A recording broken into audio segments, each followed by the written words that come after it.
नमस्कार.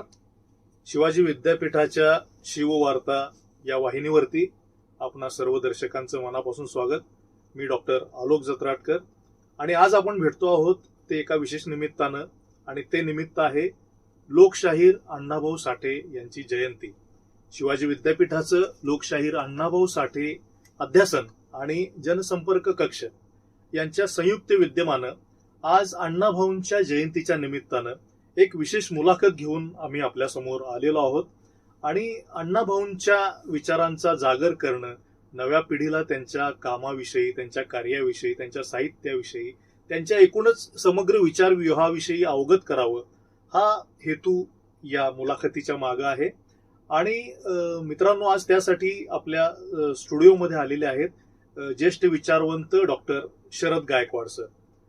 मित्रहो, अण्णाभाऊ साठे हे असं व्यक्तिमत्व, साक्षर होण्या इतपत शाळा शिकलेला एक व्यक्ती, ज्याला सगळ्या बाजूनी वंचना आहे, ज्याचा गावगाड्यामधलं स्थान हे खालच्या दर्जाचं आहे आणि अशा परिस्थितीत अक्षरांची ओळख झालेला, त्याला मी साक्षरही म्हणणार नाही, अक्षरांच्या ओळखीपासून साक्षर होण्यापर्यंतचा प्रवास, त्या प्रवासापासून पुढं सुज्ञ होण्यापर्यंतचं वाचन, आपल्या वाचनाचा विस्तार अण्णाभाऊंनी एवढा मोठा केला की स्थानिक पातळीपासून ते आंतरराष्ट्रीय पातळीपर्यंत त्या काळातल्या ज्या ज्या जागतिक राष्ट्रीय घडामोडी होत होत्या त्यांच्याशी आपलं नातं शोधण्याचा प्रयत्न अण्णाभाऊंनी त्यांच्या या समग्र वाचनातून केला. भोवतालामध्ये काय घडामोडी चाललेल्या आहेत या समजून घेण्याचा प्रयत्न केला आणि त्यातून एक वेगळ्या स्वरूपाचं आकलन, शहाणपण हे अण्णाभाऊंच्या व्यक्तिमत्वामध्ये विकसित झालं. आणि हे शहाणपण नुसतं स्वतःपुरतं मर्यादित राहिलं नाही, तर पुढं एक महत्वाचा समाज प्रबोधक होण्यापर्यंत अण्णाभाऊंच्या या सगळ्या विचारव्यूहाची झेप होती, असं मी या निमित्तानं म्हणेन. संख्यात्मक स्वरूपामध्ये जर अण्णाभाऊंना सांगायचं तर साधारणपणे 35 कादंबऱ्या, 13 कथासंग्रह, 8 पटकथा, 3 नाटकं, 1 प्रवास वर्णन, 14 लोकनाट्य, 10 पोवाडे आणि इतर काही समग्र लेखन, अशा स्वरूपाचं लेखन असं केलं. मात्र अण्णाभाऊंना हे संख्यात्मक जे लेखन केलेलं आहे ते गुणात्मक दृष्ट्या अत्यंत श्रेष्ठ दर्जाचं असं होतं, असं या निमित्तानं मी आपल्याला सांगेन. कारण संख्येमध्ये अण्णाभाऊंना मोजणं ही चूक आहे.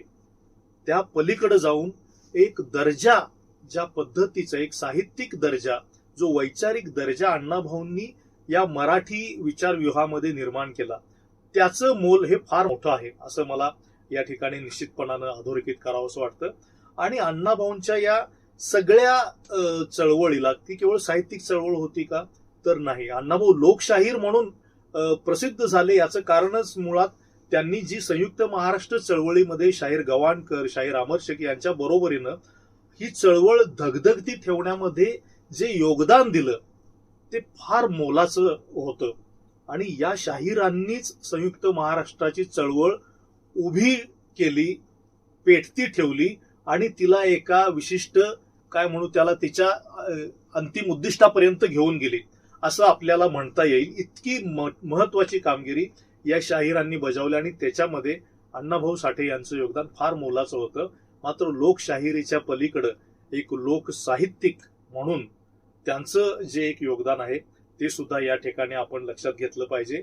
म्हणजे वाटेगावच्या एका छोट्या गल्लीपासून ते रशियाच्या लेनिनग्राड पर्यंत त्यांनी जी झेप घेतलेली आहे, रशियाचे स्टेट गेस्ट म्हणून त्यांना बोलवून त्यांचा सन्मान केला गेला, हा एका सामान्य व्यक्तीसाठी ही किती मोठी गोष्ट आहे. मात्र त्या सामान्य व्यक्तीनं त्यासाठी जी काही कामगिरी केली ती माझ्या दृष्टीनं या ठिकाणी महत्वाची आहे. मित्रहो, अण्णाभाऊंच्या याच पैलूंच्या विषयी समग्र जाणून घेण्यासाठी आज आपण डॉक्टर शरद गायकवाड यांना बोलवलेलं आहे. डॉक्टर शरद गायकवाड हे अण्णाभाऊ साठे यांच्या विचार कार्याचे अभ्यासक तर आहेतच, ते शिवाजी विद्यापीठाशी संलग्नित असलेल्या महावीर महाविद्यालयामध्ये मराठी या विषयाचे प्राध्यापक आहेत. मात्र तेवढंच त्यांचं महत्व नाही, त्या पलीकडे जाऊन अतिशय त्यांचीही, ते सुद्धा ज्या परिस्थितीतून आले ती सुद्धा अशा वंचित परिस्थितीमधूनच त्यांनी आजपर्यंतची वाटचाल केलेली आहे. आणि ती वंचना इतर समाजातील विद्यार्थ्यांच्या अन्य कोणाच्या वाट्याला येऊ नये म्हणून त्यांनी विद्यार्थी दशेपासून आपलं आयुष्य हे समाज प्रबोधनाच्या कामासाठी जुंपलेलं आहे. त्यासाठी ते अथकपणाने गेले 30-35 वर्षांपासून कार्यरत आहेत. लौकिक अर्थानं प्राध्यापक आहेत, मात्र त्या पुढे जाऊन त्यांनी ही जी समाज प्रबोधकाची भूमिका जी स्वीकारलेली आहे ती फार मोलाची आणि महत्वाची आहे. त्यांचे अनेक ग्रंथ 14 वैचारिक ग्रंथ प्रकाशित झालेले आहेत. अनेक शोध प्रबंध शोध निबंध त्यांनी लिहिलेले आहेत. अण्णाभाऊंचे कनिष्ठ बंधू शंकर भाऊ साठे यांच्या साहित्यावरती शिवाजी विद्यापीठाला 1996 साली त्यांनी एमफिलचा शोध प्रबंध सादर केला. पहिल्यांदाच अशा पद्धतीचा शोध प्रबंध मराठी साहित्य विश्वामध्ये सामोरा आला, लिहिला गेला. त्याचं श्रेय डॉक्टर शरद गायकवाड सरांना आहे. आणि या त्यांच्या कार्या अनेक साहित्य संमेलनांमधून अनेक जाहीर व्याख्यानांमधून ते सातत्यानं सामाजिक प्रबोधन करत असतात. सामाजिक सौहार्द त्या सातत्यानं लोकांमध्ये राहावा, लोकांनी एकजुटीनं राहावं, फुले शाहू आंबेडकरांच्या समता स्वातंत्र्य बंधुता या मार्गानं लोकांना एकत्र बांधून ठेवण्यासाठी डॉक्टर गायकवाड हे कार्यरत आहेत. आणि त्यामुळं अनेक सन्मान पुरस्कार हे सुद्धा त्यांच्या वाट्याला आलेले आहेत. केवळ राष्ट्रीयच नव्हे तर आंतरराष्ट्रीय स्तरावरील सुद्धा अनेक पुरस्कार त्यांना मिळालेले आहेत. त्यामध्ये रशियन सरकारनं त्यांना पुरस्कार दिलेला आहे. Bhutan, Malaysia, Sri Lanka, Thailand, Dubai, Vietnam या देशांमधील पुरस्कार त्यांना मिळालेले आहेत. मॉरिशसचे पंतप्रधान पृथ्वीराज सिंह रूपन यांच्या हस्ते त्यांना डॉक्टर बाबासाहेब आंबेडकर आंतरराष्ट्रीय कार्यगौरव पुरस्कार देऊन सन्मानित करण्यात आलेला आहे. महाराष्ट्र शासनाचा लोकशाहीर अण्णाभाऊ साठे साहित्यरत्न पुरस्कार त्यांना मिळालेला आहे. अण्णाभाऊंचे वंशज सावित्रीमाई आणि सचिन साठे यांच्याकडून त्यांना अण्णाभाऊ साठे जन्मभूमी पुरस्कार हा प्रदान करण्यात आलेला आहे. असे अनेक पुरस्कार त्यांच्या सोबत आहेत, त्यांच्या नावे आहेत.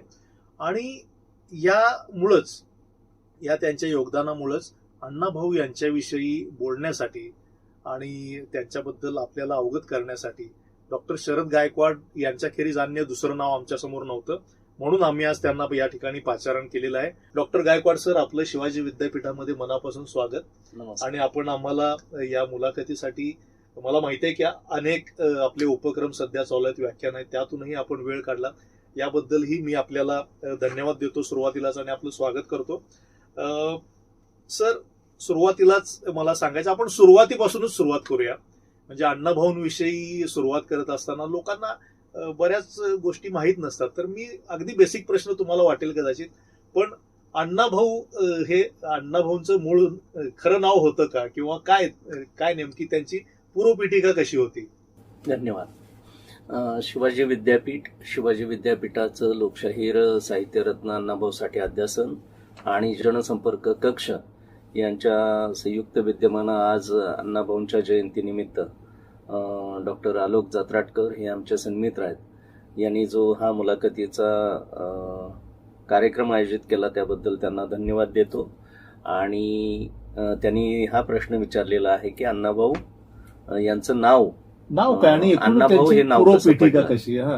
तर अण्णाभाऊंचा कालखंड हा 1920 ते 1969. अण्णाभाऊंचा जन्म 1920चा आणि अण्णाभाऊ गेले ते 1969ला. 1920 ते 1969 अण्णाभाऊ साठेंना अवघं 49 वर्षांचं आयुष्य लाभलं. अण्णाभाऊ जन्मले झोपडीत आणि अण्णाभाऊ गेले झोपडीत.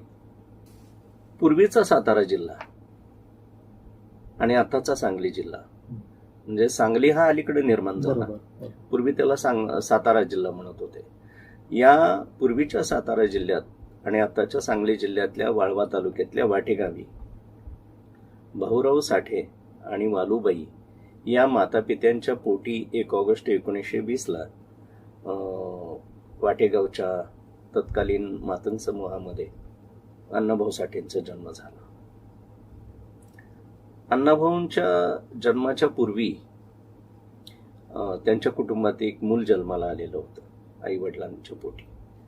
ते लवकरच मृत्यू पावलं आणि अण्णाभाऊंचं पाळण्यातलं नाव आई वडिलांनी तुकाराम असं ठेवलं.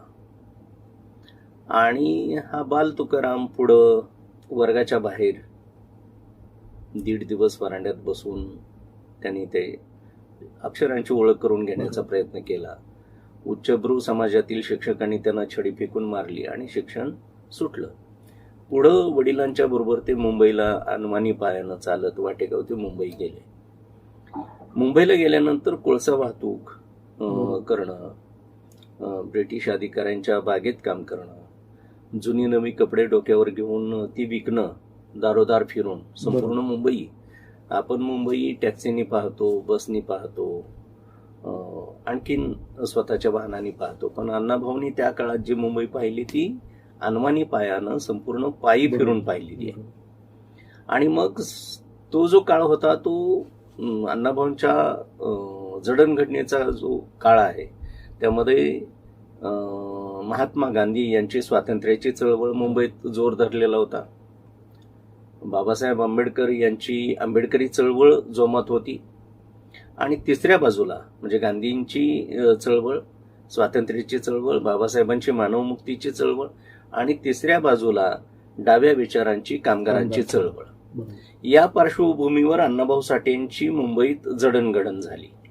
आणि मग स्वाभाविकच ते डाव्या विचारांच्याकडे झुकले आणि कॉम्रेड S.M. जोशी, नागा गोरे, श्रीपाद अमृत डांगे यांच्या सहवासात ते राहिले.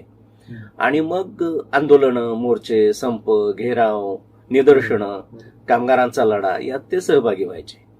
मग सातत्यानं हा तरुण मुलगा खूप कर्तव्यदक्ष आहे, ऍक्टिव्ह आहे, सक्रिय कार्यकर्ता आहे, त्याचा आवाज पट्टीचा आहे, हरहुन्नरी आहे, अष्टपैलू व्यक्तिमत्वाचा आहे. मग ते सवंगडी कामगार चळवळीतले घरी यायचे. तुका कुठे गेला, तुका कुठे गेला असं सगळे विचारायचे. कारण नाव तुकाराम ते आई वडिलांना आणि बाकीच्या भावंडांना थोडस खटकायला लागलं. आपण म्हणतोय ते ठीक आहे, पण आता 4 लोक त्याला ओळखायला लागलेत, मुंबईत त्याचं नाव व्हायला लागलं, आणि मग तुका तुका असं म्हणणं बरोबर नाही. म्हणून मग शंकर भाऊ साठे म्हणजे अण्णाभाऊंचे कनिष्ठ बंधू, जाईबाई, या सगळ्यांना त्यांनी आई वडिलांनी सांगितलं की यांना नाव घेऊन बोलत जाऊ नका. तुमचा थोरला भाऊ आहे, त्याला आपण अण्णा म्हणूया, आणि तुम्ही अण्णा म्हणायला सुरुवात करा. मग तुकारामचं नामांतर हे अण्णा भाऊ साठे असं झालं आणि हेच नाव जगभर गाजलं. असं त्या नावाचा इतिहास आहे. मग कामगार चळवळीत अण्णाभाऊ साठे या नावानंच ते सुप्रसिद्ध झाले. आणि मग साहित्य क्षेत्र आणि सगळी क्षेत्र त्यांनी काबीज केली. असं ते पाळण्यातला तुकाराम ते अण्णाभाऊ साठे हा प्रवास झाला. आणि या निमित्तानं मी असं सांगेन की 16व्या शतकात, 15व्या-16व्या शतकात देहूच्या भूमीत राष्ट्रसंत जगद्गुरू तुकाराम महाराज यांचा जन्म झाला आणि त्यांनी गाथा लिहिली. आणि क्रांतीचा बालेकिल्ला असलेला सातारा जिल्हा, या सातारा जिल्ह्यातल्या वाटेगावात कुसाबाहेर 20व्या शतकाच्या उंबरठ्यावर एक आधुनिक तुकाराम जन्माला आला.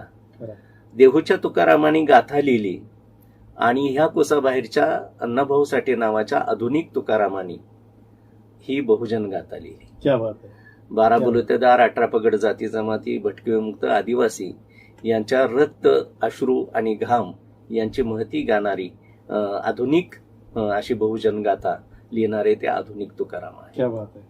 आता आपण त्यांना जे म्हणालात की त्यांनी हे सगळं साहित्य जे आधुनिक गाथेचं स्वरूप आहे, आणि ते खरंच आहे. कारण तोपर्यंत या वंचित समाजाचं प्रतिबिंब साहित्यामध्ये मेनस्ट्रीम मध्ये कुठंच दिसत नव्हतं. ते अण्णाभाऊंनी त्याचं स्थान अधोरेखित करायला चालू केले, आपली स्पेस निर्माण करायला चालू केली. या गावकुसा बाहेरच्या किंवा गावगाड्याच्याही दखलेमध्ये नसलेल्या माणसाला त्यांनी स्थान निर्माण करून दिलं. ही साहित्याची जाणीव असू दे किंवा त्यांच्यामध्ये जो एक इन्स्टिंक्ट होता की आपण हे केलं पाहिजे, तर यासाठी मग त्यांना तसा लौकिक अर्थाने त्यांचा गुरु कोण किंवा काय, त्यांना ते कोणाला मानत होते किंवा काय? अण्णाभाऊ साठे यांची जडणघडण सुरुवातीच्या काळात जी झाली ती वाटेगावात झाली. बरोबर.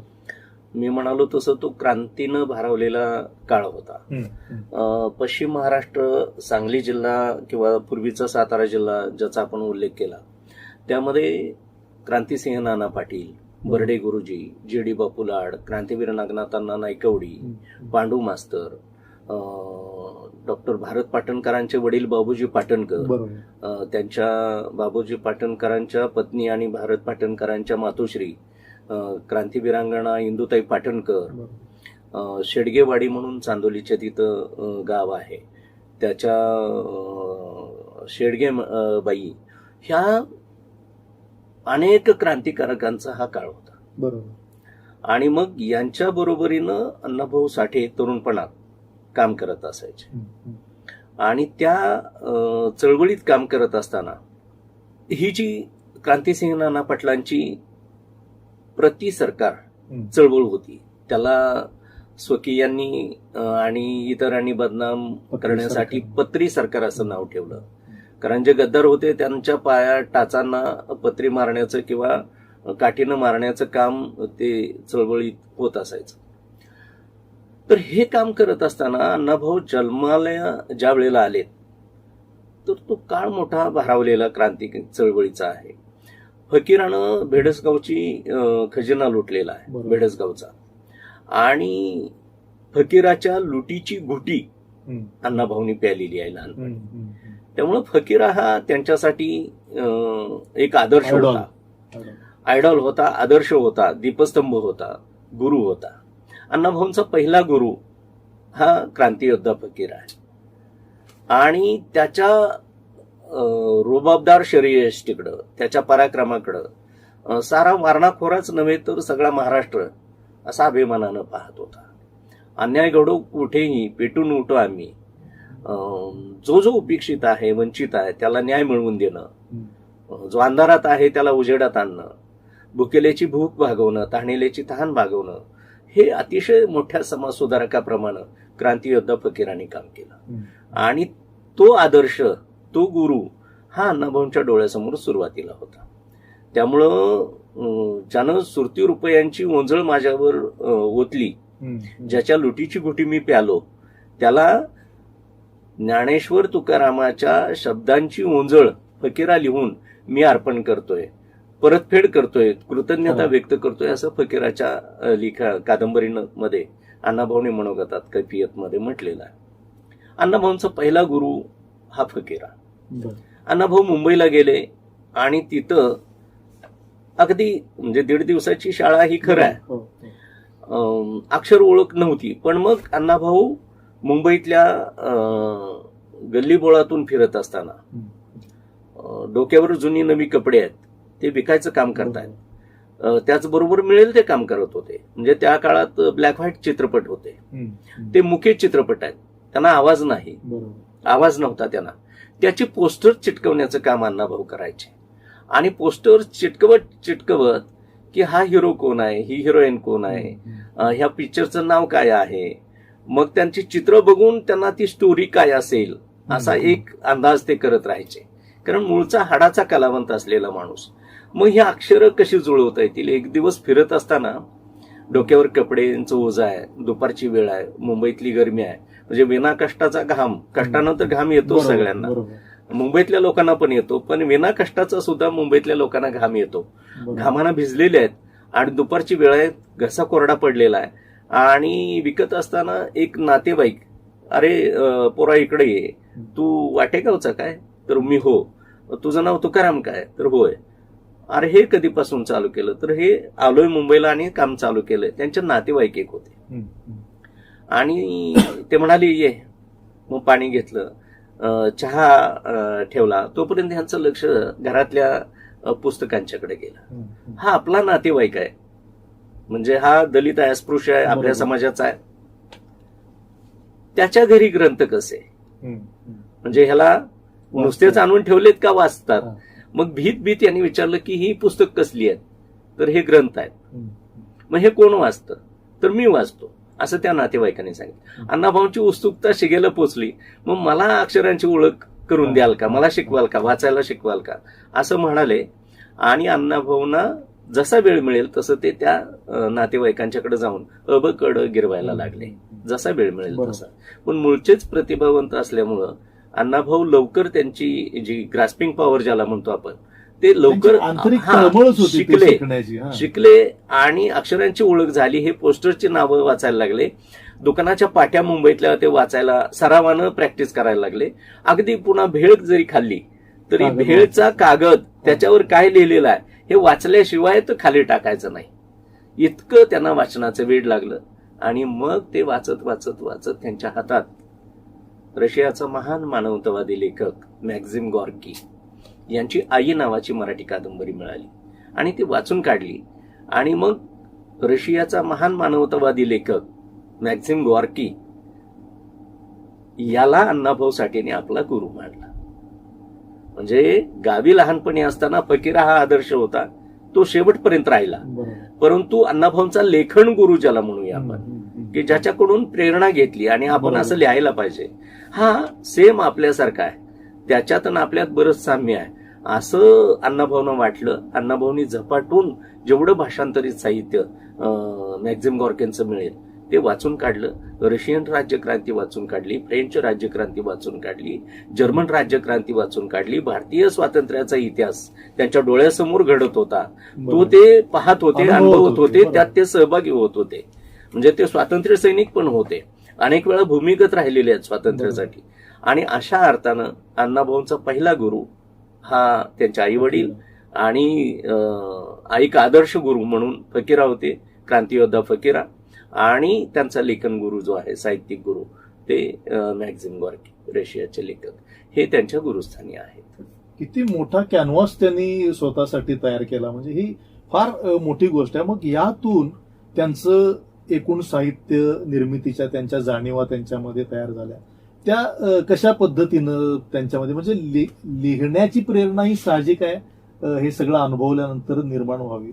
पण ते कुठल्या दिशेनं इतकं आंतरराष्ट्रीय वाचन केल्यानंतर अशा पद्धतीचं साहित्य निर्माण करावं, अशा काही प्रेरणा त्यांच्यामध्ये त्या नेमक्या कशा पद्धतीनं निर्माण झाल्या असाव्यात? अण्णाभाऊंनी प्रचंड प्रमाणात लेखन केलेलं आहे, विपुल साहित्य निर्मिती केलेली आहे. आणि ती मराठी साहित्यातले जेवढे प्रांत आहेत, जेवढे विभाग आहेत, म्हणजे कथा, कविता, नाटक, कादंबरी, प्रवास वर्णन, लावणी, छकड, पोवाडा, अशा सर्व वाङ्मय प्रकारामध्ये अण्णाभाऊंनी लिहिलेलं आहे. पण हे लिहिताना ह्याची सुरुवात कशी झाली तर अण्णाभाऊ हे मुंबईत दादर नावाचा परिसर आहे, सुप्रसिद्ध असा परिसर आहे. त्या दादर परिसरात नायगाव नावाचं ठिकाण आहे. त्या नायगावच्या शेजारी कोहिनूर मिल नावाची मिल आहे. आणि त्या मिलमध्ये गिरणी कामगार म्हणून अण्णाभाऊ कामाला लागले. गिरणी कामगार म्हणून कामाला लागले त्यावेळेला जो कापडाचा तागा जातोय त्याची नोंद ठेवण्यासाठी पेन्सिल दिली जायची आणि कागद दिला जायचा, कागदाचं चिटोर आणि पेन्सिल. ती पेन्सिल ते कानात अडकवायचे आणि किती ताग गेला, किती कापड गेलं त्याची नोंद त्या कागदाच्या चिटोऱ्यावर.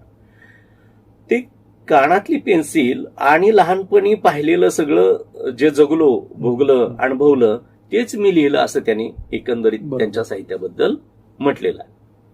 हे सगळं ते काम करताना त्यांना आठवायचं, गाव सगळा डोळ्यासमोर यायचा, वारणा खोरा डोळ्यासमोर यायचा, नाना पाटलांचं बंड डोळ्यासमोर यायचं. ही सगळी चळवळ जी आहे ती जगलेले अण्णाभाऊ आहेत, पाहिलेले आहेत, अनुभवलेले आहेत. आणि मग असंच एकदा उत्स्फूर्तपणे त्या कानातल्या पेन्सिलनी ताग्याची नोंद करता करता त्यांनी मच्छराचा पोवाडा लिहिला. तो त्यांचा पहिला पोवाडा. मग त्याचं अलंकारिक स्वरूपात वर्णन करायचं तर त्या कापड मिलच्या साच्यातून साहित्याकडे वळालेला हा लोकसाहित्यिक आहे. साच्यातून साहित्याकडे वळालेला लोकसाहित्यिक म्हणजे अण्णाभाऊ साठे आहेत. आणि मग त्यांनी त्याच पेन्सिलनी स्टॅलिनग्राडचा पोवाडा, लेनिनग्राडचा पोवाडा, असे आंतरराष्ट्रीय दर्जाचे पोवाडे सुद्धा अण्णाभाऊंनी लिहिले. आणि अशी ही लेखनाची सुरुवात साच्याकडून साहित्याकडे झाली. याच नोटवरती मला आणखी एक, मग या निमित्तानंच आपण साहित्याची चर्चा करतोय, तर अण्णाभाऊंच्या एकूण साहित्यिक योगदानाचं मूल्यमापन आपण कसं कराल, काय पद्धतीनं त्याकडे आपण पाहू शकतो? अण्णाभाऊ मी मगाशी म्हणालो तसं की अण्णाभाऊ हे दलित, शोषित, कष्टकरी, श्रमिक, शेतकरी, शेतमजूर, कामगार यांच्या रक्त, अश्रू आणि घाम यांची महती गाणारं साहित्य अण्णाभाऊंनी लिहिलं. बरोबर. या लोकांच्या कष्टाची जाणीव जी आहे ती कष्टाची जाणीव हे कसे कष्ट करतात. म्हणजे अण्णाभाऊंचं एक उदाहरण सांगता येईल. मरण, श्रेष्ठ दर्जाचं मरण कोणतं आहे? म्हणजे अण्णाभाऊ म्हणतात की गगनचुंबी इमारत उभी करताना वरून एखादा कामगार जर पडला, वरून तो 100-125 मजले आहेत मुंबईत, बरोबर, तेवढ्या उंचावरून एखादा कामगार पडणं काम करताना, आजही पेपरला आपण वर्तमानपत्रात, टीव्हीला बातम्या वाचतो, त्याचा मृत्यू आणि एखादा भांडवलदार आहे, कारखानदार आहे, गर्भश्रीमंत आहे, उच्चभ्रू आहे आणि त्याला लाखो रुपयांचा शेअर मार्केटमध्ये तोटा झाला आणि त्याला हृदयविकाराचा झटका आला आणि त्याचा मृत्यू, तर अण्णाभाऊ तुलना करतात श्रेष्ठ दर्जाचा मृत्यू कोणता. तर तो 100-125 मजल्यावरून पडणारा कामगार, त्याचा मृत्यू हा श्रेष्ठ दर्जाचा आहे. शेअर मार्केटमध्ये तोटा झाला म्हणून त्याला अटॅक येणं आणि त्यानं मृत्यू होणं, ह्या मृत्यूपेक्षा हा कामगाराचा मृत्यू अण्णाभाऊंना श्रेष्ठ दर्जाचा वाटतो. कारण तो स्वतः जगतो, जगाला जगवतो, आहे हे जग आणि जीवन अधिक सुंदर करण्यासाठी तो राबत असतो, घाम गाळत असतो. म्हणून शेतकऱ्याचा मृत्यू, कामगाराचा मृत्यू, शेतमजुराचा मृत्यू हा कोणाही धनिकापेक्षा श्रेष्ठ दर्जाचा आहे. ही मानवी मूल्य, म्हणजे शोषणातून मिळालेली संपत्ती आणि कष्टातून जो काम करतोय, हा भेद ते इथं स्पष्ट करतात. म्हणून मग त्यांना न्याय, समता, स्वातंत्र्य, बंधुभाव ही मानवी मूल्य जे आहेत ती त्यांच्या साहित्याचा मध्यवर्ती कणा आहेत. अशा स्वरूपाचं साहित्य ते लिहित राहिले. बरोबर. अण्णाभाऊंचं जसं आपण म्हटलं की परिघाबाहेरच्या लोकांचं जगणं त्यांच्या साहित्यामधून त्यांनी साकार केलं. जे अभिजात साहित्य म्हणून त्या काळात जे मानलं जायचं, त्याच्या समोर ते अतिशय ताठमानेनं ह्या लोकांचं जगणं घेऊन उभे राहिले, ते त्यांनी सांगितलं. तरी सुद्धा असं वाटतं का की एक प्रकारची उपेक्षा अण्णाभाऊंच्या वाट्याला आली? मला एका ठिकाणी त्यांनी असं म्हटल्याचं आठवतंय की कुसुमावती देशपांडेंनी 1850 ते 1950च्या साहित्याचं एक मूल्यमापन करणारा ग्रंथ लिहिला आणि एक खंत अण्णाभाऊंनी त्यावेळी कुणाशी बोलताना व्यक्त केली होती की त्यामध्ये मी आता इतकं लिहिलं, मात्र अण्णाभाऊ साठे नावाचं एक अक्षरही त्याच्यामध्ये नोंद केलं गेलं नाही. तर हे एक काय म्हणू त्याला, एक उपेक्षा अशी त्यांच्या वाटेला आली. काय नेमकं?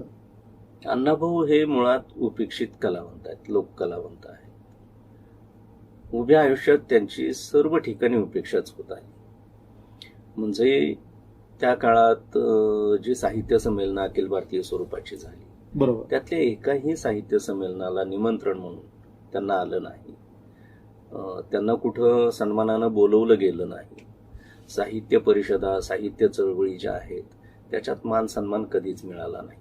अपवाद हा कष्टकरी, शोषित, दलित कामगारांनी 2 मार्च 58 साली 1958ला मुंबईत त्याच कोहिनूर मिल परिसरात नायगाव दादरला जे पहिलं दलित साहित्य संमेलन भरवलं, त्याच्यासाठी आचार्य आत्रे यांना उद्घाटक म्हणून बोलवलं होतं. परंतु आत्रे अचानक आले नाहीत काही कारणास्तव, आणि म्हणून अण्णाभाऊंना काही लोकांनी निमंत्रण दिलं आणि त्या संमेलनामध्ये उद्घाटन करताना अण्णाभाऊ हे वाक्य बोलले, पृथ्वी ही शेषनागाच्या मस्तकावर नसून ती दलितांच्या तळहातावर तरलेली आहे.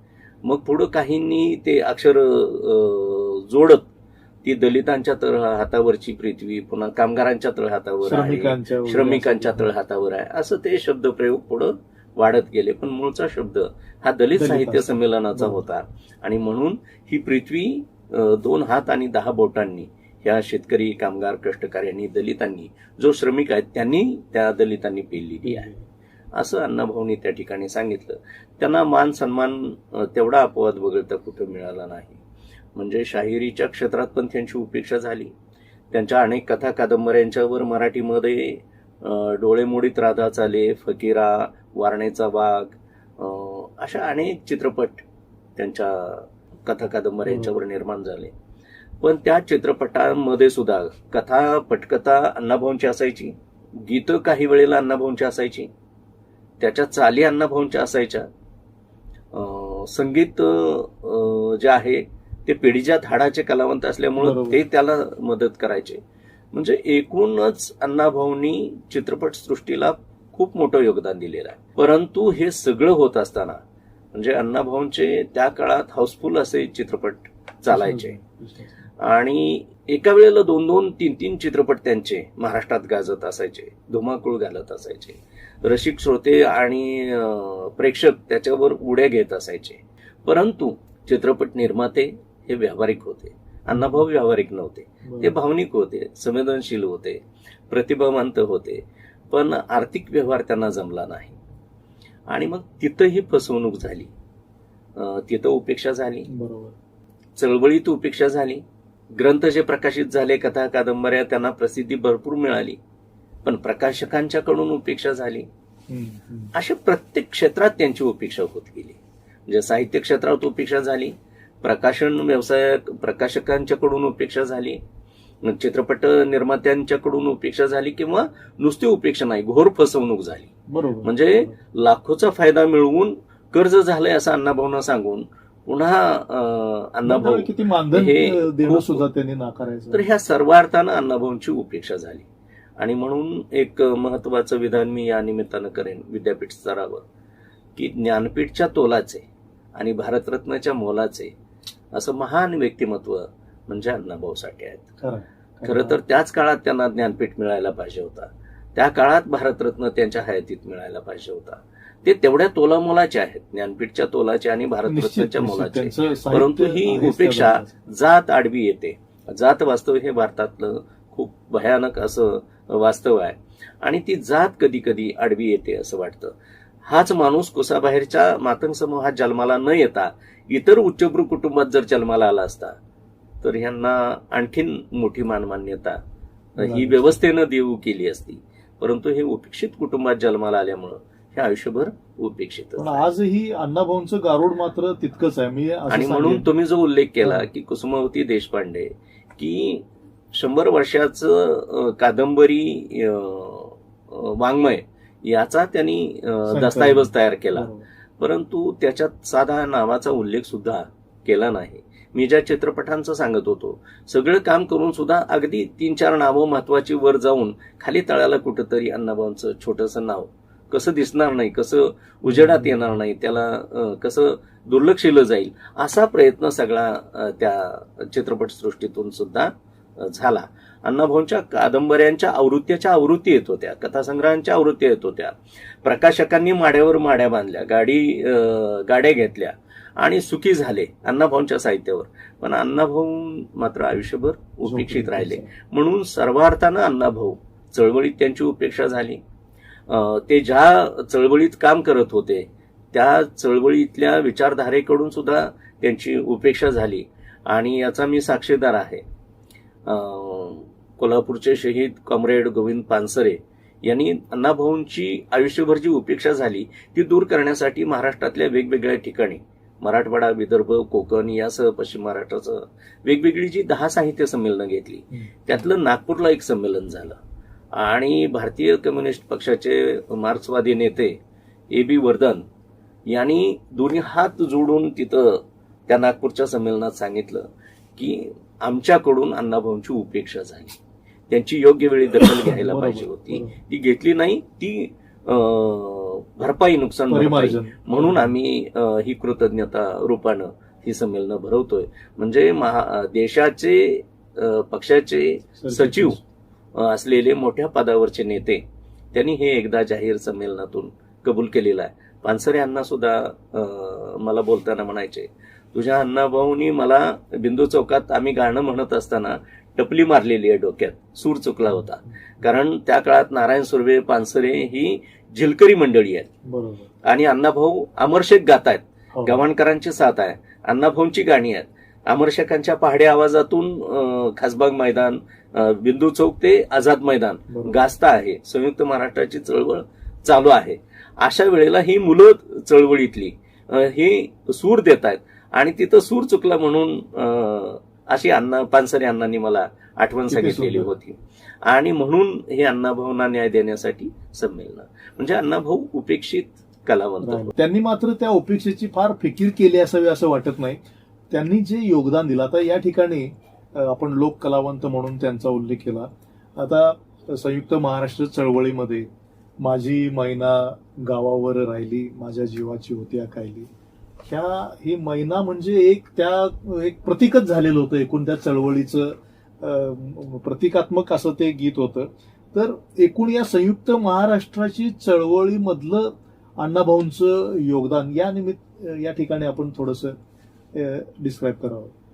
खूप चांगला प्रश्न विचारलाय. कारण अण्णाभाऊ लेखक म्हणून सगळ्यांना माहिती आहे.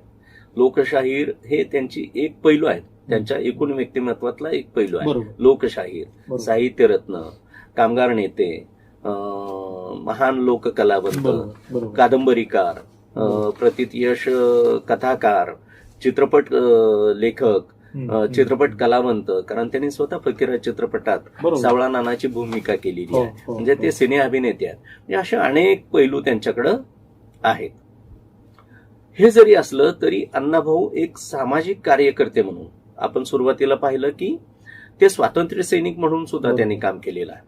डाव्या विचारांचे कामगार नेते म्हणून त्यांनी काम केलेलं आहे. पुढं बाबासाहेब आंबेडकरांच्या चळवळीकडे आलेले आहेत. तरी परंतु मुंबईसह संयुक्त महाराष्ट्र झालाच पाहिजे याच्यासाठीची जी चळवळ झाली तिचं मूळ आहे 1891 सालामध्ये. बरोबर.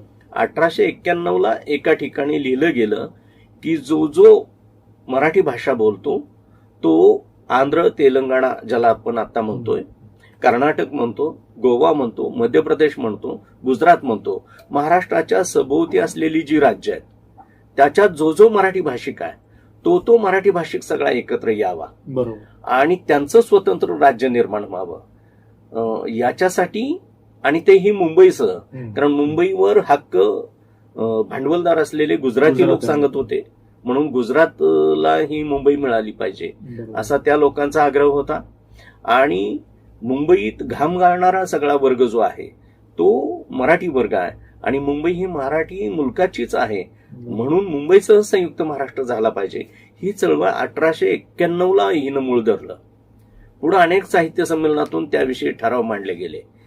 महाराष्ट्राच्या निर्मितीचे, मराठी भाषिकांच्या एकसंघ राज्याचे निर्मितीचे स्वप्न पाहिली गेली, ठराव मांडले गेले. काही ठिकाणी आंदोलनं झाली, मोर्चे झाले, घेराव झाले, दगडफेक झाली, जाळपोळ झाली. आणि ह्या सगळ्यामध्ये ह्या आंदोलनामध्ये म्हणजे 1 मे 1960ला महाराष्ट्र राज्य अस्तित्वात आलं.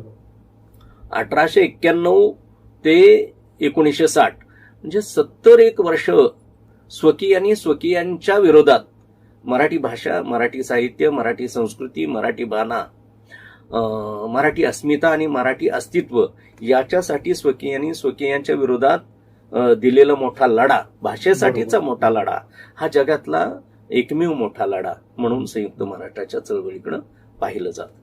अण्णाभाऊ हे आघाडीचे शिलेदार होते या चळवळीकडे. म्हणून त्यांनी मुंबई कोणाची असा प्रश्न निर्माण झाल्यावर मुंबई आमची अशा पद्धतीचं एक साहित्यकृती लिहिली, लोकनाट्य लिहिलं. आणि मग गुजराती लोक जे आहेत ते भांडवलदार त्यांच्या नाटकात येतात आणि ते मुनीम जे विचारतात की अरे आम्ही इथं येऊन पैसा पेरलाय, आम्ही भांडवलदार, उद्योगपती, म्हणून तुमच्या हाताला काय मिळालं म्हणून तुमची बायको मुलं सुखात आहेत. पण अण्णाभाऊ त्याला उत्तर देतात याच्यामध्ये की अण्णाभाऊ त्या पात्रात, त्या लोकनाट्यात सर्वसामान्य मराठी माणसाचं प्रतिनिधित्व करतात आणि त्या मुनिमजीकडे काम करणारे ते कामगार आहेत. ते असं सांगतात की नदीला बगळा जमून सगळा टपून बसतो कशाला.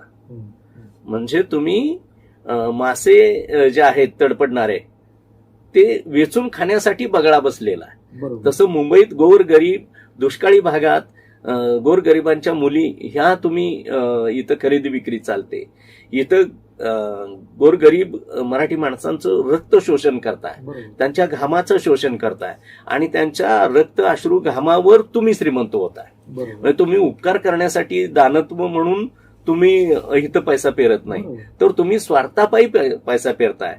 आणि मग मुंबई तुम्ही जो पैसा पेरला तर त्याला ते बगळ्याची उपमा देत आहेत की नदीला बगळा जमून सगळा टपून बसतो कशाला. हे त्यांनी त्याला दिलेलं उत्तर आहे. आणि दुसरं असं त्यांनी एक छान असं त्यांचं कवन आहे. ते असं म्हणतायत की ही जी मुंबई आहे तुमची म्हणताय, तर आम्ही म्हणतोय मुंबई आमची मराठी मुलकाची आहे, महाराष्ट्राची आहे. ती मराठी मुंबई मुलकाला किती जवळची आहे, किती एकरूप आहे. तर ते असं म्हणतात, अण्णाभाऊ त्यांच्या एका कवनामध्ये म्हणतात, मुंबई आमचीच आहे, मराठी मुलकाची आहे. आणि मग अण्णाभाऊ मुंबईचं आणि महाराष्ट्राचं, मराठी माणसांचं एकरूप एकजीव असं अद्वैत जे नातं आहे ते सांगतायत की गरुडाला पंख वाघाला नख तशी मुंबई मराठी मुलकाला. म्हणजे पंखाशिवाय गरुड भरारी घेऊ शकत नाही. एवढे पंख गरुडाला जितके महत्वाचे आहेत तितकेच वाघाची नख काढली तर तो मांजर होणार. म्हणजे वाघाला जेवढी नख एकजीव आहेत, एकरूप आहेत, गरुडाला पंख जेवढी एकजीव आहेत, तेवढी मुंबई मराठी मुलकाला आहे. म्हणजे गरुडाला पंख वाघाला नख तशी मुंबई मराठी मुलकाला. असं ते मुंबईचं आणि मराठी माणसांचं नातं त्यांनी सांगितलेलं आहे त्यांच्या कवनात. आणि मुंबईचं आपण अण्णाभाऊंचं साहित्याचं वेगळेपणच हे, म्हणजे आज ही अण्णाभाऊ जाऊन अनेक वर्ष झालेली आहेत, 70-80 वर्ष होत आलेली आहेत. परंतु अण्णाभाऊंची लोकप्रियता अद्याप कमी झालेली नाही.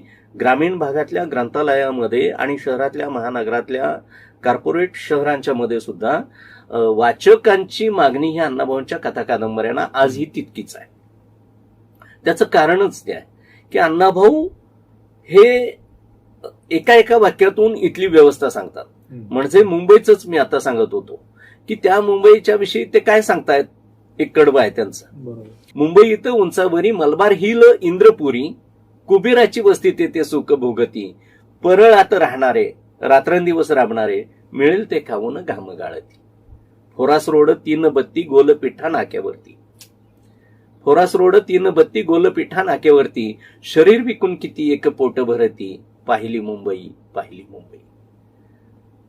ज्यांनी मुंबई पाहिलेली आहे, ज्यांना मुंबई माहिती आहे, शब्दामध्ये तर ह्या 4 ओळीमध्ये अण्णाभाऊंनी या भारतातली चातुर्वर्णी व्यवस्था, भांडवलदार, कामगार हा लढा, त्यांच्यातला फरक म्हणजे ब्राह्मण, क्षत्रिय, वैश्य, शूद्र, अतिशूद्र अशी जी रचना आहे समाज व्यवस्थेची, जाती व्यवस्थेची जी उतरंड आहे, ती ह्या 4 ओळीत अतिशय चांगल्या शब्दात सांगितली. अण्णाभाऊ म्हणतायत ही तर व्यवस्था, समाज व्यवस्था सांगतायत. मलबार हिल इंद्रपुरी, कुबेराची वस्ती तेथे सुख भोगती, हे एक टोक आहे. बरोबर. परळात राहणारे रात्रंदिवस राबणारे, मिळेल ते खाऊन घाम गाळती. तिसऱ्या बाजूला फोरास रोड 3 बत्ती गोलपिठा नाक्यावरती, शरीर विकून किती एक पोट भरती, पाहिली मुंबई पाहिली मुंबई. म्हणजे इथली वर्ण व्यवस्था, जात व्यवस्था, शोषण व्यवस्था आणि भांडवलदार आणि श्रमिक, कामगार, कष्टकरी यांच्यातलं वर्णन अण्णाभाऊंनी त्या मुंबईच्या लावणीमध्ये केलेलं आहे. आणि म्हणून हे अतिशय 4 ओळीत संपूर्ण 2,500-3 हजार वर्षांचा इतिहास अण्णाभाऊ मांडतात.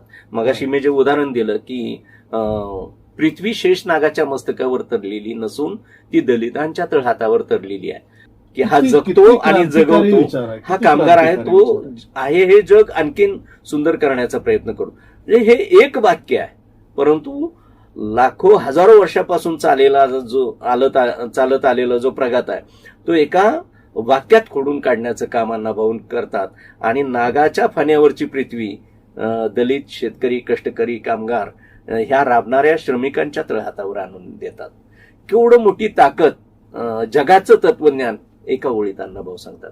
म्हणून गरुडाला पंख वाघाला नख तशी मुंबई मराठी मुलकाला. नखाशिवाय वाघ नाही, पंखाशिवाय गरुड नाही, तसा मुंबईशिवाय मराठी माणूस नाही, महाराष्ट्र नाही. आणि मग तुम्ही जो विचारला माझी मैना की मग 106 हुतात्मे झाले या मराठी भाषेसाठी, जो लढा दिला गेला. 1 मे 1960 महाराष्ट्र राज्य अस्तित्वात आलं. पण अण्णाभाऊंच्यावर या काळात अनेक वेळा पकड वॉरंट आलेली आहेत. त्या काळातले खलनायक जे आहेत संयुक्त महाराष्ट्र चळवळीचे, ते सखा पाटील, मोरारजीभाई देसाई आणि बाळासाहेब खेर ही मराठी नावं म्हटली तरी हे गुजरात दार्जिने गुजरातची मंडळी आहे, भांडवल दार्जिनी ही मंडळी आहेत. आणि मग ह्या चळवळीचे नायक कोण आहेत तर कॉम्रेड S.M. जोशी, नाग गोरे, श्रीपाद अमृत डांगे, आचार्य यात्रे, प्रबोधनकार केशव सीताराम ठाकरे, ही सारी मंडळी आहेत. यांच्या बरोबरीनं राष्ट्रसंत गाडगेबाबा आहेत, यांच्या बरोबरीनं राष्ट्रसंत तुकडोजी महाराज आहेत, यांच्या बरोबरीनं हे अण्णाभाऊ साठे आहेत, अमरशेख आहेत, गव्हाणकर आहेत, स्वामी रामानंद तीर्थ आहेत. ही सारी मंडळी संयुक्त महाराष्ट्र चळवळीचे बिनीचे शिलेदार आहेत. आणि ह्याचे विरोधक जे आहेत ते सखा पाटील, मोरारजीभाई देसाई आणि बाळासाहेब खेर आहेत. 106 जणांचं हौतात्म्य झालेलं आहे, त्यांना बळी जावं लागलेलं आहे.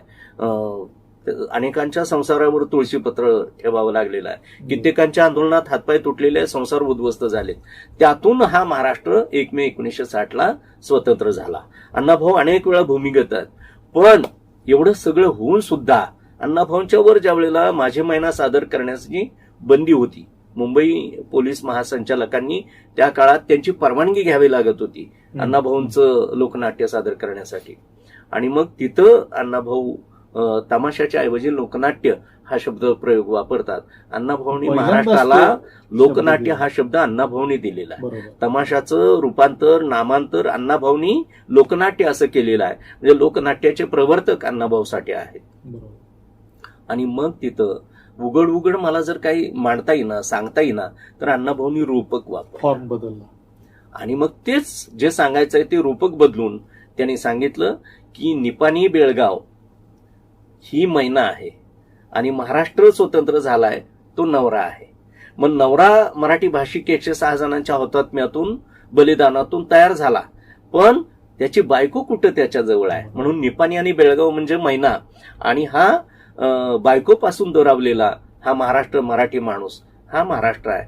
आणि मग हा नवरा आणि बायकोचं जे नातं आहे ते माझी मैना या छक्कडमध्ये घेतलं. आणि त्याच्यात अण्णाभाऊ म्हणतात, माझी मैना गावाकडे राहिली, माझ्या जीवाची होती या कायली, ओतीव बांधा रंग गव्हाळा कोर चंद्राची, मोठ्या मनाची उदात्त गुणाची, ती हो रुसली मनात नाही हसली गालत, हात उंचावून उभी राहिली, माझ्या जीवाची होती या कायली, माझी मैना गावाकडे राहिली, माझ्या जीवाची होती या कायली. म्हणजे या महाराष्ट्राचं इतकं चांगलं वर्णन या सीमा प्रश्नाचं जगात आज अखेर कुणीही केलेलं नाही. महाराष्ट्रावर अनंत उपकार, मराठी भाषेवर अण्णाभाऊंचे अनंत उपकार आहेत. परंतु दुर्दैवाची गोष्ट अशी की अण्णाभाऊंच्या जीवाची काहिली आजही थांबलेली नाही, तरी हा सीमा प्रश्न अद्याप सुटलेला नाही. पण अण्णाभाऊंची माझी मैना मात्र अजरामर मराठीतली साहित्यकृती. याचं आणखीन एक उदाहरण मी सांगेन. लावणी म्हटलं की पायाच्या नखापासून डोक्याच्या केसापर्यंत स्त्रीदेहाचं लावण्य ज्याच्यात वर्णन केलं जातं त्याला लावणी असं म्हणतात. भाताची रोपण करतो आपण, लागणी करतो, त्यालाही लावणी म्हणतात. परंतु लावणी ही शृंगार रसातली लावणी अण्णाभाऊंनी वीर रसात नेण्याचं काम केलेलं आहे. आणि लावणी म्हणजे स्त्रीदेहाचं लावण्य नुसतं नाही, तर सामाजिक प्रश्नावर सुद्धा लावणी लिहिता येऊ शकते. हा आदर्श वस्तुपाठ जागतिक पातळीवर मराठी साहित्यात पहिल्यांदा अण्णाभाऊंनी दाखवून दिलेला आहे. आणि सीमा प्रश्नावरची ही लावणी आजही, म्हणजे ती त्या काळात अमरशेखांनी गायली अण्णाभाऊंची माझी मैना, त्यांच्यानंतर विठ्ठल उमोपाणी गायली, आणि आज अखेर अजय अतुल आणि सर्वच आनंद मिलिंदसह प्रत्येक शाहीर महाराष्ट्राचा मराठी सांस्कृतिक कार्यक्रम माझी मैनाशिवाय आज अखेर कुठलाही पूर्ण होत नाही. इतकं ह्या माझ्या महिन्याचं महत्व हे अतुलनीय, अलौकिक, अजरामर अशा स्वरूपाचं आहे. आपण एक आता ह्या चर्चेमध्ये आपण एक वाक्य आपण जे सांगितलं की जी काही पृथ्वी आहे ही शेष नागाच्या फण्यावर नाही तर ती दलितांच्या हातावरती तरलेली आहे, हे वाक्य, आणि याच्यामध्ये दुमत असण्याचं कारण नाही. हे अण्णाभाऊंनी, मला असं वाटतं की ह्या वाक्यामध्ये पूर्णपणे त्यांचा श्रमिक आणि दलित हा जो एक द्वैत न राहता एक अद्वैत पद्धतीनं त्यांनी यामध्ये मांडणी केलेली आहे. ते कामगार असल्यामुळं किंवा कामगारांच्या सहभागात असल्यामुळं, कामगार चळवळीतला त्यांचा सहभाग असणं, नेतृत्व करणं हे सर्व मान्यच आहे. मात्र डॉक्टर बाबासाहेब आंबेडकर यांच्याविषयी सुद्धा अपार आदरभाव त्यांच्या मनामध्ये होता. म्हणूनच त्यांनी जग बदल घालून घाव सांगून गेले मला भीमराव अशा स्वरूपाच्या ओळी काय अप्रतिम म्हणजे मोजक्या शब्दामध्ये बाबासाहेबांचं वर्णन ते करतात. बाबासाहेबांच्या संदर्भामध्ये अण्णाभाऊंची भूमिका, त्यांच्याबद्दलचा आदरभाव तो नेमका कशा स्वरूपाचा होता याबद्दल मात्र निश्चितपणानं आपण बोलावं. हा प्रश्न अतिशय कळीचा मुद्दा म्हणून तुम्ही विचारला. आताचं सामाजिक महाराष्ट्रातलं पर्यावरण जे आहे ते ह्या प्रश्नाच्या खूप जवळ आहे आणि म्हणून अतिशय गांभीर्यानं या प्रश्नाच्या उत्तराकडे पण आपल्याला बघावं लागेल. विश्वरत्न, भारतरत्न डॉक्टर बाबासाहेब आंबेडकर हे जागतिक दर्जाचे महान असे महापुरुष आहेत. अशा या महान अशा विश्वरत्न डॉक्टर बाबासाहेब आंबेडकर यांच्याबद्दल अण्णाभाऊंच्या मनात अत्यंत जिव्हाळ्याचं नातं होतं. बरोबर. अण्णाभाऊंनी आपली सर्वश्रेष्ठ कादंबरी फकीरा, जिला 1961 सालचं महाराष्ट्र शासनाचं प्रथम क्रमांकाचं पारितोषिक तिला देऊ केलेलं होतं. अशी मास्टरपीस कादंबरी ज्याला म्हणू आपण, उच्च बिंदूवर पोहोचलेली अतिशय सर्वांग सुंदर अशी साहित्यकृती असलेली फकीरा ही कादंबरी डॉक्टर बाबासाहेब आंबेडकरांच्या झुंजार लेखणीला अण्णाभाऊंनी अर्पण केलेली आहे. त्याचबरोबर जग बदल घालून घावं, सांगून गेले मला भीमराव, गुलामगिरीच्या या चिखलात ऋतू न बसला का ऐरावत, अंग झाडूनी निग बाहेरी घे बिनीवरती घाव, जग बदल घालून घाव, सांगून गेले मला भीमराव. धन्वंतानी अखंड पिळले, धर्मांदानी तसेच छळले, मगराने जणू माणिक गिळले, चोर जाहले साव, जग बदल घालून घाव, सांगून गेले मला भीमराव. एकजुटीच्या या रथावरती आरूढ होऊन चलबा पुढती, करी प्रकट निज नाव, जग बदल घालून घाव, मला सांगून गेले भीमराव. हे अण्णाभाऊंचं क्रांतिगीत बाबासाहेबांच्या उत्तुंग व्यक्तिमत्वाला वाङ्मयीन अर्पण केलेलं असे ते काव्यपुष्प आहे आणि हे समतेचं पसायदान आहे. बरोबर. अण्णाभाऊंचं जग बदल हे क्रांती काव्य हे समतेचं पसायदान आहे. किती सुंदर. इथं चातुर्वर्णी व्यवस्था त्यांनी मांडलेली आहे. धन्वंतांनी अखंड पिळले, धर्मांदानी तसेच छळले, मगराने जणू माणिक गिळले, चोर जाहले साव, जग बदल घालून घाव. आणि मग अण्णाभाऊ सांगतायत की हे व्यवस्था परिवर्तनाचा लढा आहे आणि हे जग बदलायचं आहे. तर खरं तर मला बदलायला पाहिजे, माझं कुटुंब बदलायला पाहिजे, मला माझं गाव बदलायला पाहिजे, माझा समाज बदलायला पाहिजे, माझा देश बदलायला पाहिजे, मग जग बदलायला पाहिजे. जग बदलण्याचं मोठं उद्दिष्ट अण्णाभाऊंनी डोळ्यासमोर ठेवलेलं आहे. आणि हे कुणी सांगितलं तर माझे नेते, माझे आदर्श, भारतीय घटनेचे शिल्पकार डॉक्टर बाबासाहेब आंबेडकर यांनी मला हे जग बदलायला सांगितलेलं आहे. मोठ्या माणसानं माझ्यासारख्याला ते आदेश दिलेला आहे आणि ते काम सांगितलेलं आहे ते मी करतो आहे. हे त्या दोघातलं नातं आहे. आणखीन एक तुम्हाला मी सांगेन की अण्णाभाऊंची काही कवणं मी शंकरभाऊ साठे, अण्णाभाऊंचे धाकटे भाऊ आहेत, त्यांच्या सहवासात मी 1984-85 सालापासून 1996 पर्यंत 10-11 वर्ष घनिष्ठ असा सहवास मला शंकरभाऊ साठेंचा लाभला. त्यांच्या तोंडून अण्णाभाऊंच्या धाकट्या बहीण जाईबाई यांच्या तोंडून, म्हणजे हे शंकरभाऊ आणि जाईबाई ह्या बहीण भावंडांच्या तोंडून अण्णाभाऊंची ग्रंथात न लिहिलेली कवणं मी ह्यांच्या तोंडून ऐकलेली आहेत, त्यांच्या चालीसा ऐकलेली आहेत. त्यात ते असं म्हणतात, म्हणजे शंकरभाऊनी मला सांगितलेली एक आठवण या निमित्तानं सांगतो. आपण बाबासाहेबांचं ना अण्णाभाऊंचं नातं पाहतोय की अण्णाभाऊ बाबासाहेबांना असं सांगतात, खंडोबाला दिली मी सोड चिठ्ठी डॉक्टर बाबासाहेब आंबेडकरांसाठी. कोणाला सोडचिठ्ठी देतायत? कुलदैवताला देतायत. सोडचिठ्ठी देतायत, सोडून टाकतायत, निरोप देतायत. कोणासाठी? तर डॉक्टर बाबासाहेब आंबेडकरांसाठी. म्हणजे खंडोबाला सोडचिठ्ठी देणं आणि बाबासाहेब आंबेडकरांसाठी सोडचिठ्ठी देणं हे नातं मला वाटतं हे जगानं आज समजून घेणं गरजेचं आहे, काळाची गरज आहे. डॉक्टर बाबासाहेब आंबेडकर आणि अण्णाभाऊ हा एक स्वतंत्र पीएचडीचा प्रबंध होऊ शकेल इतकं मोठं तत्वज्ञान, इतकं मोठं सख्य, जिव्हाळा, आत्मीयता हे अण्णाभाऊंच्या बाबासाहेबांच्या प्रती दिसून येते. म्हणजे बाबासाहेब सांगतायत गुलामाला त्याच्या गुलामगिरीची जाणीव करून द्या म्हणजे तो बंड करून उठेल. अण्णाभाऊंनी हे सगळं बाबासाहेबांचं तत्वज्ञान एका कथेमध्ये घेतलेलं आहे आणि त्या पात्र अण्णाभाऊ हे त्यातलं कामगाराचा आहे, मजुराचा आहे आणि मालक त्याला सांगतो ए धोंड्या इकडे ये. तर तो म्हणतो मजूर जो अण्णाभाऊ आहे त्या नाटकातला तो अण्णाभाऊ रूपी मजूर काय सांगतोय बाबासाहेबांचं तत्वज्ञान सांगतो. तो मालकाला त्याच्याकडे कामाला आहे तो थेट सांगतोय मालक माझं नाव धोंड्या, ड ला या नाही धोंडी असा आहे, ड ला वेलांटी आहे.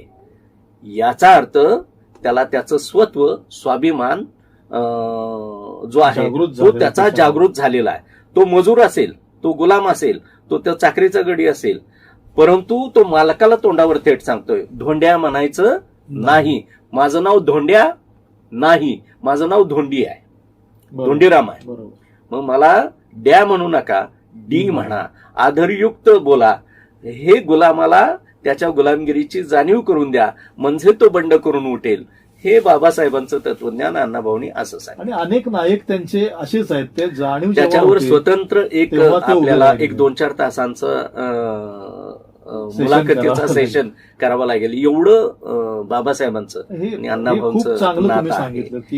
किंवा बाबासाहेबांचं तत्वज्ञान म्हणजे अण्णाभाऊंची नायिका रस्त्यानं चाललेली आहे, तरुण आहे ती, 20-25 वय असेल, ऐन तारुण्यात आहे आणि अण्णाभाऊंनी कादंबरीत एक वाक्य लिहिलेलं आहे, तिच्या टाचेखाली काळा कबीरनं खडा, दगडाचा खडा, कर्रकन भुगा झाला.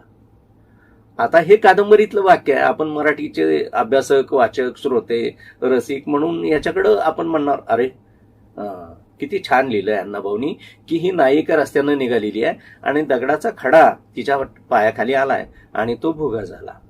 मी ह्याच्याकडं व्यवस्था परिवर्तनाचा लढा म्हणून फुले शाहू आंबेडकरी तत्वज्ञान आणि अण्णाभाऊंच्या जीवन तत्वज्ञानाचा अर्क या वाक्यात आहे. बिटवीन द लाईन्स ज्याला म्हणतो आपण, की त्याच्यात काय झालंय तर ती कुसाबाहेर जन्माला आलेली आहे, तिला लहानपणापासून झोपडीत आहे, पोटाला अन्न मिळालेलं नाही, शरीराला वस्त्र मिळालेलं नाही, कापड मिळालेलं नाही, पायामध्ये वाहना मिळालेलं नाही, चप्पल मिळालेली नाही आणि मग जन्मापासून लहानपणापासून ती अनवाणी पायानं चालत आलेली आहे. परिस्थितीमुळं, वर्णव्यवस्थेमुळं, जाती व्यवस्थेमुळं ती अनवाणी पायानं चालत चालत चालत आता ती 20-25 वर्ष अनवाणी पायानं चालते. तिची टाच इतकी आता निगरगट्ट बनलेली आहे, परिस्थितीशी संघर्ष देते की कसलंही संकट येऊ दे, कसलाही अपमान वाट्याला येऊ दे, त्या संकटाचा काळा कबीरनं दगडाचा खडा टाचेखाली कर्रकन भुगा होतो. याचा अर्थ त्या व्यवस्था परिवर्तनाचा लढा आहे. म्हणजे ही अण्णाभाऊ नुसतं लिहित नाहीत, तर तिच्यात किती ताकद आहे परिस्थितीशी झुंजण्याचं. तर हे मात करणारी नायिका म्हणून अण्णाभाऊच म्हणतात मला रडगाणं मान्य नाही, मला लढा मान्य आहे. मला रडणारी माणसं आवडत नाहीत, लढणारी माणसं आवडतात आणि संघर्ष करणारी मला आवडतात. म्हणून त्यांची एक ही नायिका रडत बसत नाही. तर ती नायिका जी आहे ती चारित्र्य संपन्न आहे, गरीब आहे, झोपडीत राहते, कष्ट करते, पण स्वत्व, स्वाभिमान आणि स्वातंत्र्य याच्याशी अजिबात तडजोड करत नाही. एखादा बागायतदार ती मजूर म्हणून काम करताना तिरक्या नजरेनं पाहत असेल तर हातातला धारदार गवत कापायचा वेळा घेऊन त्याच्यावर धावून जाते. ही अण्णाभाऊंची लढाऊ नायिका अण्णाभाऊंनी त्यांच्या साहित्य कृतीतून मांडलेली आहे. हे अण्णाभाऊंचं विचार वैभव जे आहे, विचार विश्व जे आहे ते माणसाला माणूस पण देणार आहे. आणि म्हणून अण्णाभाऊंच्या समग्र साहित्याचं एका वाक्यात वर्णन करायचं तर माणूस, माणुसकी आणि मानवतावाद ही अण्णाभाऊंच्या समग्र साहित्याची बाबासाहेबांची जोडतो. आणि ही सगळी परंपरा फुले शाहू आंबेडकरी तत्वज्ञान मांडणारी आहे. अशा पद्धतीनं म्हणजे इकडे बाबासाहेब सांगतायत 1935 साली नाशिकच्या येवला मध्ये सांगतायत मी हिंदू म्हणून जन्माला आलो तरी मी हिंदू म्हणून मरणार नाही. बरोबर. बाबासाहेबांची ऐतिहासिक घोषणा आहे, युगप्रवर्तक घोषणा आहे. अण्णाभाऊंनी हे सगळं तत्वज्ञान एका कथेत मांडलं. अण्णाभाऊ खंडाळी नावाचं गाव आहे मराठवाड्यात. मराठवाडा हा 8-9 जिल्ह्यांचा आहे. परभणी, जालना, बीड, ज्याला आता आपण धाराशिव म्हणतो, तो पूर्वीचा उस्मानाबाद, हे सगळे जे जिल्हे आहेत, हे 8-9 जिल्हे निजामाच्या ताब्यात आहेत त्या काळात. आणि तो रजाकार प्रचंड छळ करतोय मराठी माणसांचा.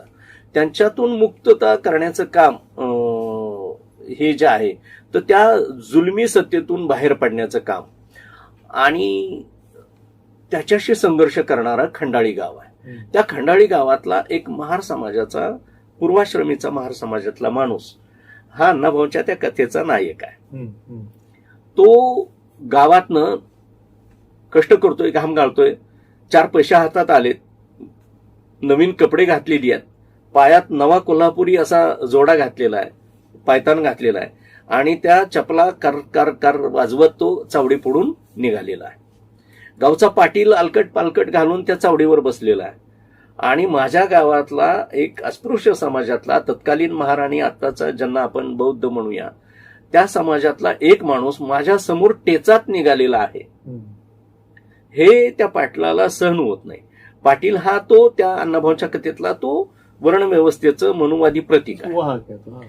आणि मग तो म्हणतो, तो जातीवाचक अर्वाच्य भाषेत त्याला शिवी देतो, आपल्या भावकीतल्या लोकांना बोलवतो आणि गावच्या चावडीसमोर बेदम मारहाण करतो. तो मार खातोय आणि तिथं तो शपथ घेतो, मी महार म्हणून जन्माला आलो असलो तरी महार म्हणून मरणार नाही, मी पाटील बनूनच मरणार.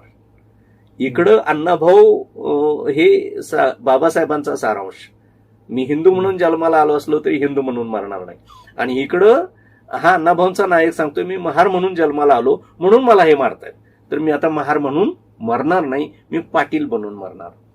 म्हणजे मी इलेव्हेट होणार असं अण्णाभाऊ, बाबासाहेबांचं समग्र तत्वज्ञान अण्णाभाऊंनी वाङ्मयीन रूपात मांडलेलं आहे. आणि म्हणून मग ते निजामाचं संस्थान खालचा होतं, देश स्वतंत्र होतोय, तो मार खाल्लेला पुन्हा निवडणुका लागल्यावर उभा राहतोय, आणि निजामाचा तरीही प्रभाव आहे स्वातंत्र्यानंतर.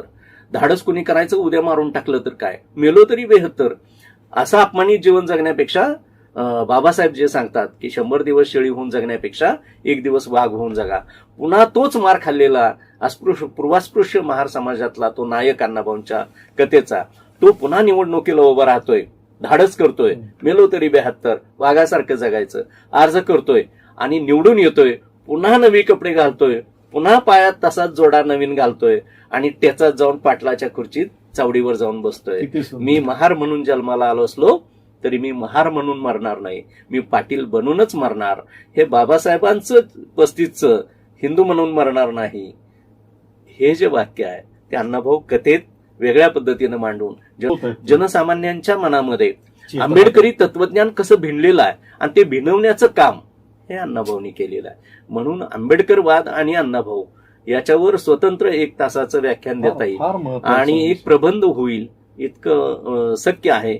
म्हणून महापुरुषांच्या तुलना करू नये. अण्णाभाऊ हे सामाजिक कार्यकर्ते होते, संयुक्त महाराष्ट्र चळवळीचे शिलेदार होते, मोठे लेखक होते, स्वातंत्र्य सैनिक होते. 1931-32 साली मुंबईला गेल्यावर त्यांनी दलितांच्यासाठी म्हणून दलित सेवक संघ नावाची संघटना स्थापन केलेली होती, त्याचे ते संस्थापक अध्यक्ष होते. मुंबई महाराष्ट्राला मिळवून देण्यामध्ये अण्णाभाऊंचं मोठं योगदान आहे. महाराष्ट्र राज्य निर्मितीमध्ये अण्णाभाऊंचं मोठं योगदान आहे. महाराष्ट्र स्वतंत्र झाला, देश स्वतंत्र झाला, मुंबई महाराष्ट्राला मिळाली, परंतु गोवा हे पोर्तुगीजांच्या ताब्यात होतं आणि गेली 400-500 वर्षापासून छत्रपती शिवाजी महाराजांच्या काळापासून गोवा हे पोर्तुगीजांच्याच ताब्यात आहे. तो गोवा भारतात येण्यासाठी म्हणून अण्णाभाऊंनी हा एका हातात डब घेतला, एका हातात लेखणी घेतली आणि गोवा मुक्तीचा संग्राम लिहिला, त्यात उडी घेतली आणि गोवा हा तदनंतर मुक्त झाला. मराठवाडा जो स्वतंत्र झाला त्याच्यामध्ये त्याचं नेतृत्व स्वामी रामानंद तीर्थांनी केलं.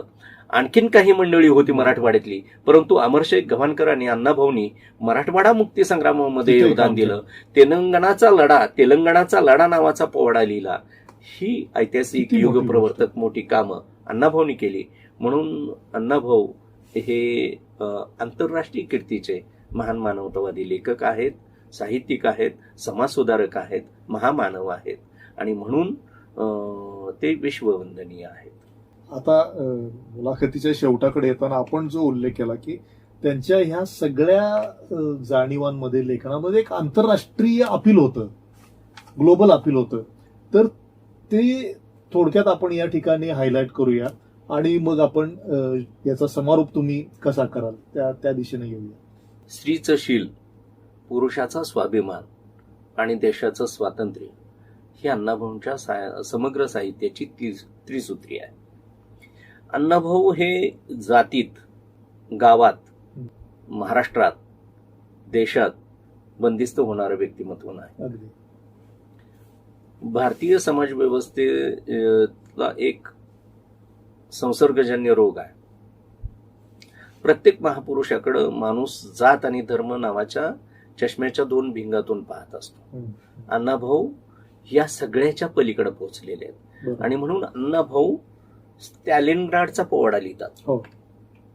लेनिनग्राड बद्दल लिहितात, ते मॅक्झिम गॉर्की बद्दल लिहितात, ते रशियन राज्यक्रांतीबद्दल लिहितात. अण्णाभाऊ 1961-62 साली सोव्हिएत स्काय नावाच्या हॉटेलमध्ये जाऊन राहिले.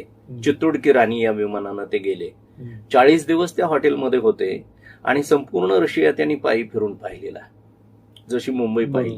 बरोबर. सोव्हिएत युनियन संघानं अण्णाभाऊंना निमंत्रण दिलेलं आहे. बरोबर. म्हणजे रशियानं दखल त्या काळात अण्णाभाऊंची घेतलेली आहे आणि त्यांना तिकडं निमंत्रित केलेलं आहे. अण्णाभाऊ पोचण्यापूर्वी अण्णाभाऊंच्या कथा कादंबऱ्या रशियन भाषेत अनुवादित झालेल्या आहेत. बरोबर. अण्णाभाऊ हे मराठीत जेवढे सुप्रसिद्ध आहेत, लोकप्रिय आहेत, तेवढेच ते भारतीय ज्या साहित्य आहे त्या तमिळ, तेलुगू, कन्नड या अशा सगळ्या, गुजराती, पंजाबी अशा सगळ्या भारतीय भाषांमध्ये अण्णाभाऊंचं साहित्य अनुवादित झालेलं आहे. बरोबर. आणि जगभरातल्या रशियन, झेक, जर्मन, पोलिश अशा 27 देशांच्या मध्ये जागतिक पातळीवर, आंतरराष्ट्रीय पातळीवर अण्णाभाऊंचं साहित्य अनुवादित झालेलं आहे.